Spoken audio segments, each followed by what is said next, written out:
এখন ঘড়িতে বাজে সকাল 10টা। ডিউটি থেকে বেরিয়ে অপেক্ষা করছি একটা লুচি তরকারির দোকানে। আজকে আমি প্ল্যান করেছি কোনো রান্না করব না, তাই দোকান থেকে নিয়ে এনেছি লুচি তরকারি। আর বেরিয়ে দেখছি একটা ফল দোকান, ওখান থেকে কিছুটা ফল নিয়ে ঘরে এসে ফ্রেশ হয়ে নিয়েছি, লুচি তরকারি খেয়ে নিয়েছি।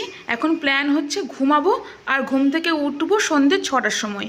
আজকে আমি কোনো ভাত রান্না করিনি, কারণ কালকে রাতে নাইট ছিল, প্রচণ্ড ব্যস্ত ছিলাম, মানে একটুও ঘুমোতে পারিনি, মানে চোখটা বন্ধ করতে পারিনি।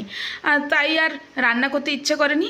তাই বিকেলে ঘুম থেকে উঠে চা আর নিমকি খাচ্ছি, তারপরে রেডি হয়ে ডিউটির জন্য বেরিয়ে পড়েছি। আর আজকে আবার আমাদের হসপিটালে সবাই মিলে প্ল্যান করেছি মুড়ি মাখা করব, তাই আমাকে নিয়ে যেতে হচ্ছে মুড়ি, আর সবাই আলু ভাজা, কে চপ, অনেকে অনেক কিছু নিয়ে আসবে। আমরা তো মুড়ি প্ল্যান করি, কিন্তু সবার কাজ শেষ হতে হতে ওই রাত 2টো বেজে যায়। রাত 2টোর সময় সবাই মিলে মুড়ি খাচ্ছি, আমরা তো তখন খেতে থাকি। আপনার ভিডিও দেখতে থাকুন।